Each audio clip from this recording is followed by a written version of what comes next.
weaponized for political discourse, something we've seen over and over again. Aurangzeb's name now being used as a dog whistle to keep the communal pot boiling, where we continue, both sides of the divide make hateful statements against a particular community. What is wrong in reinforcing historical wrong of Hindu oppression is what many also suggest at this point of time. Let's take this debate to our panelists this evening. Joining me, Rajat Sethi, political commentator; Ashutosh, author, political analyst; Sudhir Suryavanshi, senior journalist; Ratan Sharda, author and analyst. I'd like to cut across to Sudhir Suryavanshi, senior journalist, first, to give us a larger context on where we stand vis-a-vis Maharashtra, Nagpur. The riots or the arson vandalism was reported from Nagpur yesterday. Sudhir, in political context, can you translate why the sudden flare-up when it comes down to Aurangzeb? Of course, there's a film, in context of Chhawa, which had been released, which picked up in Maharashtra. On the other hand, the opposition says you're running out of funds for the likes of Ladli Bahin Yojana, and these are all diversionary tactics. Priti, this is quite, baffling questions for me as a political commentator and the journalist also. Why this Aurangzeb tomb issue has been raised? There is a relevance of the context of the Chhawa film that is there, but why so much has been flared by the political, particularly ruling establishment? I think the reason, it's very difficult to find out the reason, but what I see in this context that BJP and the Mahayuti has got a massive mandate. There is no virtually opposition in Maharashtra. Still, why this communal line has been played up? I think there is two things, might be going in the mind of the, top leadership of Maharashtra. In a long run in the politics, we have seen here, two kind of cards have been played. One is development card and second is Hindutva card. I think in the long run, both card has to be there if you want to achieve something at the top level. I think these two things I can see here. And on the other hand, there is a competition among, particularly in Mahayuti, between Eknath Shinde and the Devendra Fadnavis also, who is a strong Hindutva Chauvinist leader that is there. And second important thing, what I see also observe that two kind of politics and the two kind of discourse has been played here. One discourse particularly is surrounded on the basis of the caste line, and second is on Hindu-Muslim line. What is the caste line? If you see in Aurangzeb, there is one section of the historian who are close to the oppositions, and they are also known as a impartial historian, said that due to the Brahmin person, Sambhaji was trapped by the Aurangzeb, and his brutal death happened. So that narrative has been developed to pitch Maratha or Bahujan versus Brahmin. But the second narrative has been pushed very heavily, particularly the ruling establishment. The Aurangzeb has been symbolized as the present Muslims, and that has been flared up. Particularly, if you see the BJP minister Nitesh Rane, he has made several controversial statements, and his statement was, also supported by the Chief Minister Devendra Fadnavis also. Rane is continuously making communal statement, and he is in the power. So that raises the big questions why they want all these things. And because of that, Maharashtra, which is already facing huge, more than 8 lakh crore debt stock, annually they are paying almost 55,000 crore as the interest. Second, there is unemployment rise. Then 8 farmer, committing suicide in every week. So there are a lot of issues at the hand. But we people, particularly political, section, is indulging, in the discourse of the 400-year-old Mughal Empire, Aurangzeb, and that has been called as a diverted tactics or the diverted focus from the main issues. Sudhir, I'll just come here. Thank you for putting it in context, especially where Maharashtra is concerned. But viewers, Aurangzeb is not only echoing just in Maharashtra. It's all across the country. We've seen what's happened in Uttar Pradesh as well. But I want to cut across and go to Rajat Sethi, Ashutosh, and bring in Ratan Sharda into this conversation. First up, Rajat Sethi, one would think it's all right till the time the violence is restricted to social media.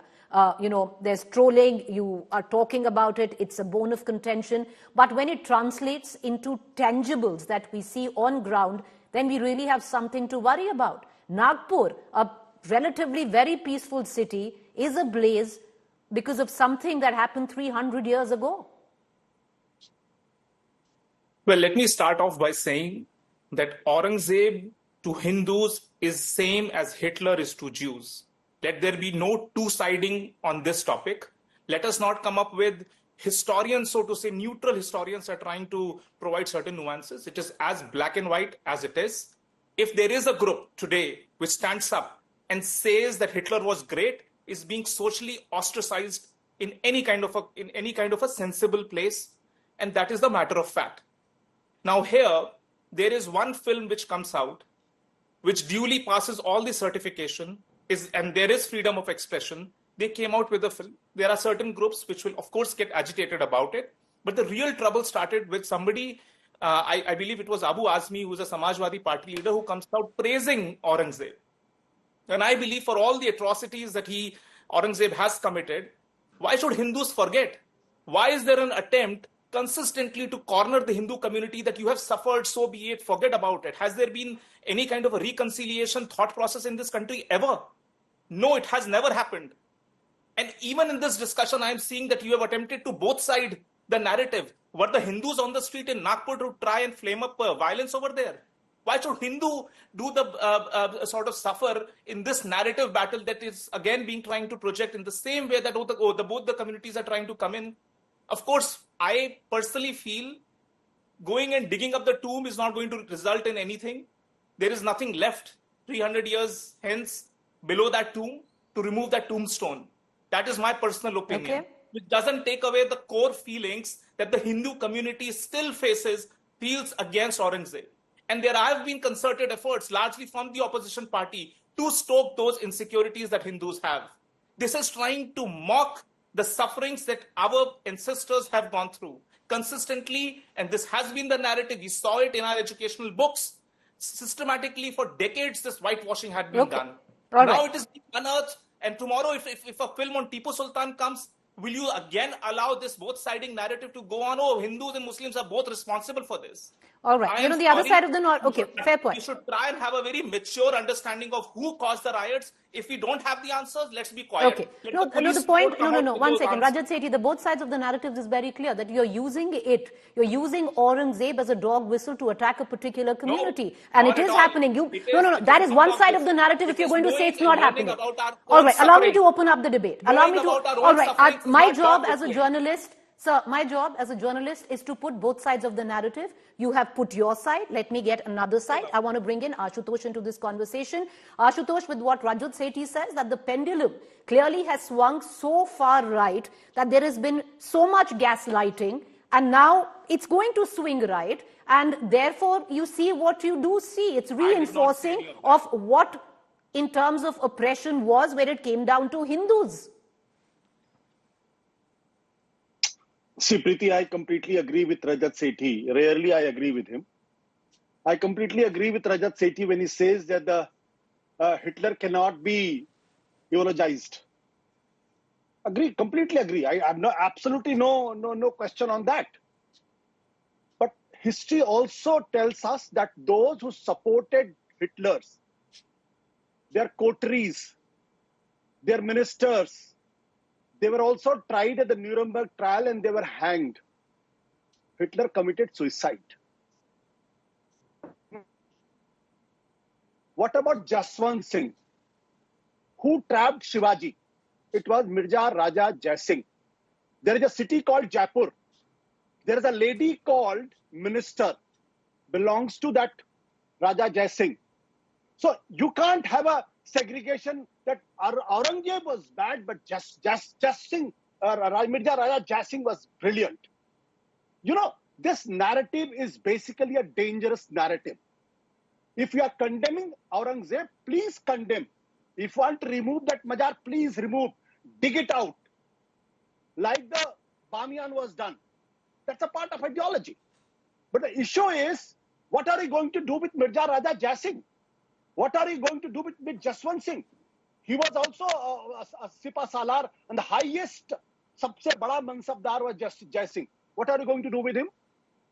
So, for you, Jai Singh is a sacred fellow. Nobody should talk about him because he's a Hindu. No. The traitor is a traitor is a traitor, whether he's a Hindu or a Muslim or a Christian or a Sikh. If Aurangzeb did what he did with Maharaja Shivaji's descendants and with Shivaji, he did it because Jai Singh was there, because Jaswant Singh was there.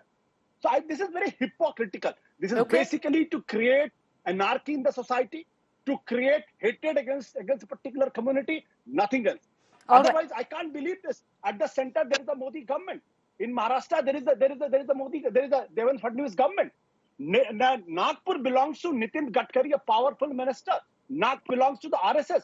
Nagpur belongs to Devendra Fadnavis. And still the riot is happening. I want to bring in... How incompetent it could be. All right. Allow me to bring in Ratan Sharda also into this conversation. Ratan Sharda, the fact is, when the Deputy Chief Minister says that if you praise Aurangzeb, or you have any words or kind words to say against the tyrant that Aurangzeb was, you should be charged with treason. But Ratan Sharda, where does the buck stop? Because if you're going to go 300 years down in history, then you can go all the way to the worshippers of Ravan. And there are a lot of places in the country where Ravan is worshipped. Ours is a very complex society. Ours is a very multi-layered culture and multi-layered civilization.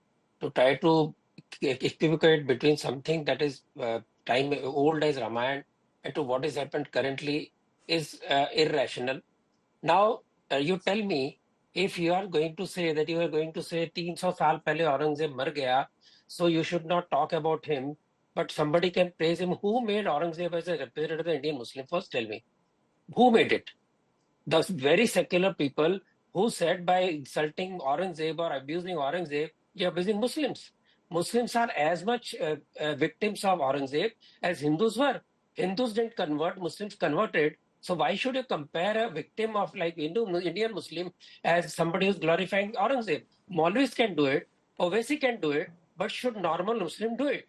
Second question, you said that there are riots, bipartisan riots. You clearly know there are reports, there is targeted violence, cars with certain Hindus signatures are only destroyed, those are burned, but you will not speak about them.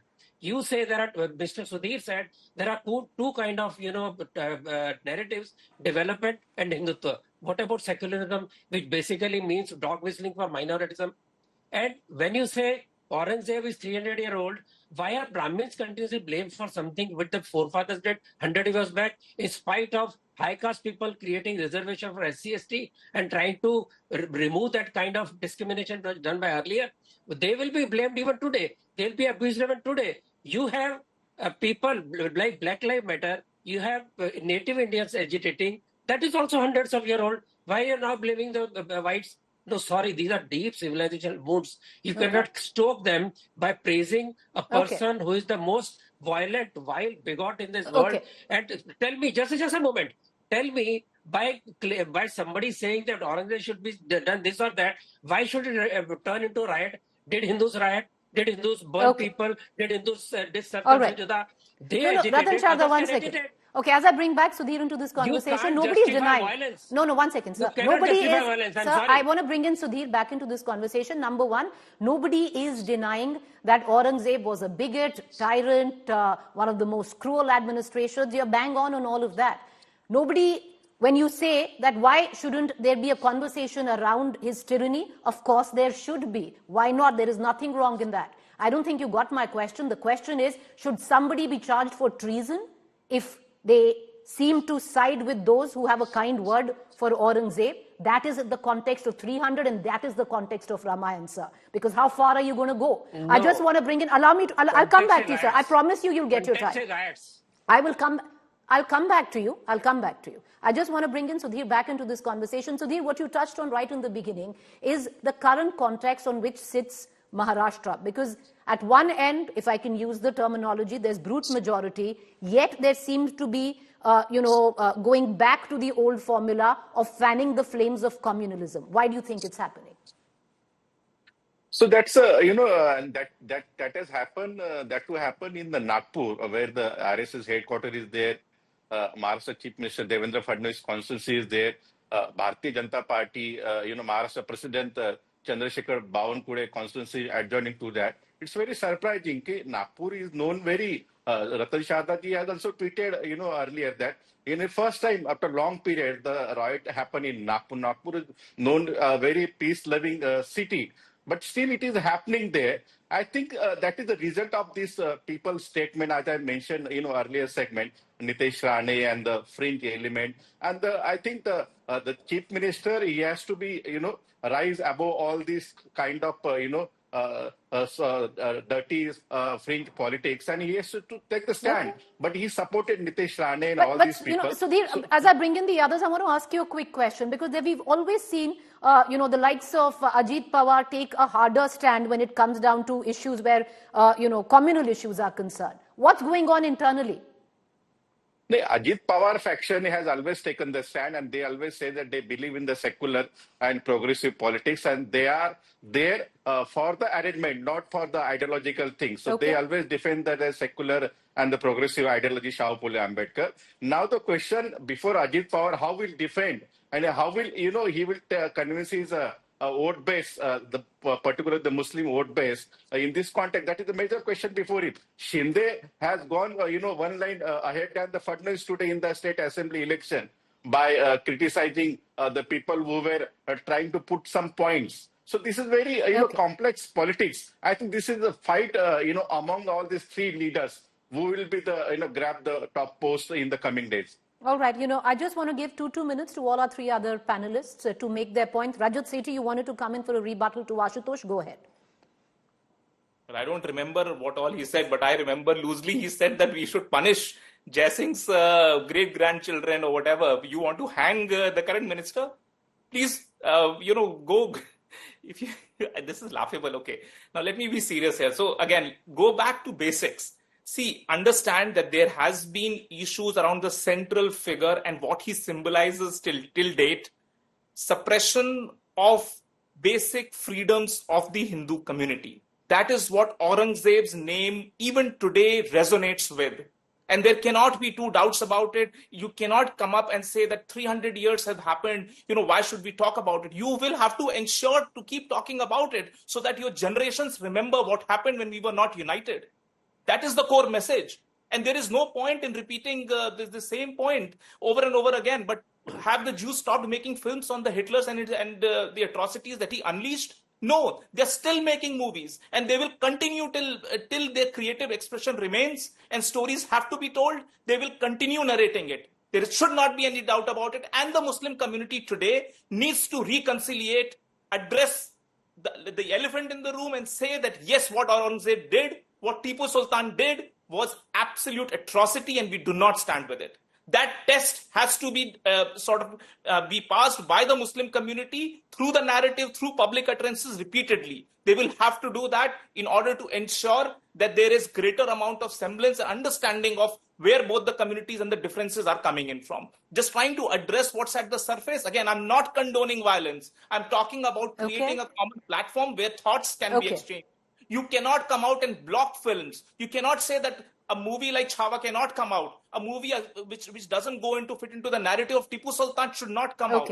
That is something which should not be our discourse. Violence should be abolished. But there has to be a way, if Muslims feel that they have been cornered or are being questioned on the count of Aurangzeb, they need to come out and surface it in a civilized way. Where is this stone-pelting virus spread from Kashmir all the way to Nagpur? I don't understand that. All right.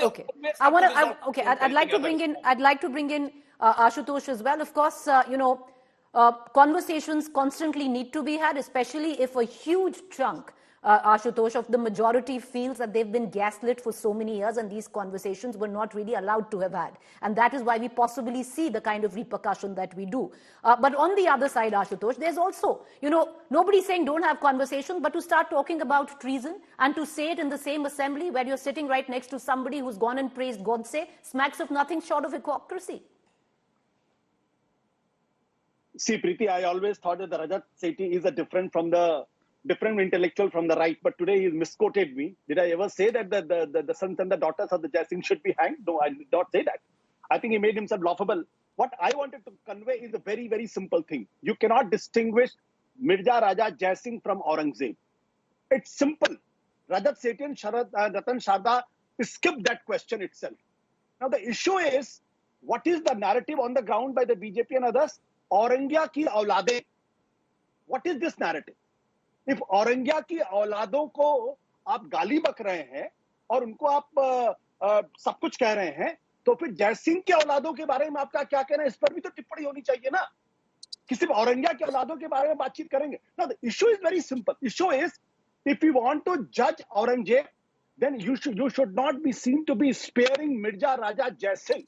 There was more than 33% of entire bureaucracy was part of the Hindus, and among all the Mughal rulers, when Akbar had 33% of the Hindu senior officials, Aurangzeb had 37% Hindu ruler. Okay. He could rule India. Now let me come. He could rule India. He could trap Shivaji with the help of Jai Singh and Jaswant Singh. What is RSS stand on the Mirza Raja Jai Singh and Jaswant Singh? Unless they spell it out, unless they condemn it, unless they condemn the whole narrative which has been spread. If you're condemning Aurangya ki aulade, then what about Jai Singh and Jaswant Singh's aulade? Okay, I want to bring in Ratan Sharda into this conversation. 1.5 minutes, Ratan Sharda, that you have. Do conclude. The fact is, nobody is saying don't talk about Aurangzeb. Nobody is saying highlight what he did. Have all those conversations. But when hypocrisy sets in is because it's suddenly treason if you say anything, which is pro-Aurangzeb, and yet you are standing with those who, openly come out and stood with the killers of Mahatma. I do not know who stood up with killers of Mahatma. Please don't abuse indirectly. Sorry, sir? Secondly, nobody is abusing any. Nobody appreciates Godse. You are talking to me. No, I'm not talking to you, sir. I'm talking. So no. 1 second. I don't think. Okay, Ratan Sharda. Either you want to twist my statement. Yeah. You've only come here for that. You can't do that because it's my show. So let me also tell you what I meant to say. I will clarify because you said something. So allow me that. When I said, who said treason, sir? The Deputy Chief Minister. Who's he standing besides? Nitesh Rane. Who praised the killers of Godse? Nitesh Rane. Have I made myself clear? Go ahead. Okay. First of all, since Ashutosh asked, nobody in RSS ever appreciated Mirza Raja Sindhia. Second point, we don't look at the global picture. Why is Muslim agitated all over the world? Why does Muslim go on riot in UK? There is no RSS. Germany, no RSS. Sweden, no BJP. France, no BJP. Nigeria, Kenya, why there is no BJP? Why they are writing there without any cause, without any pause on every provocation? So try to understand the minds of the Muslim leaders who keep on instigating Muslim masses who suffer because of them. And again, I say, the conversation is fine. Tippani is fine, as Ashutosh put it. Does it lead to violence? Should it lead to the stoning? Should it lead to burning of the cars? That should not be allowed. Whether it's Hindu or Muslim, it should not be allowed. But clearly in Assam, Nagpur, it is totally one-sided. Should CA have led to Delhi riots? Should a cricket match have led to riots in Mahu? No. So there is certain mindset with the leaders who instigate these people on a Friday namaz day, use them as firing tools. We should not do it. As simple as that. Okay, fair point. You raised a question. Ashutosh, you only have 10 seconds to answer because you want to come in with what... 10 seconds, sir. I just want to correct Ratan Sharda ji, the Germany, America, and all. There is a Muslim immigrants, but what is happening over there? It's a resentment against immigrants, and those immigrants were sent from USA to India. So immigrants, they will. All right. Rajat Sethi wanted to come in. Rajat Sethi, I'm going to allow you just exactly the same time as Ashutosh. 10 seconds, Rajat Sethi.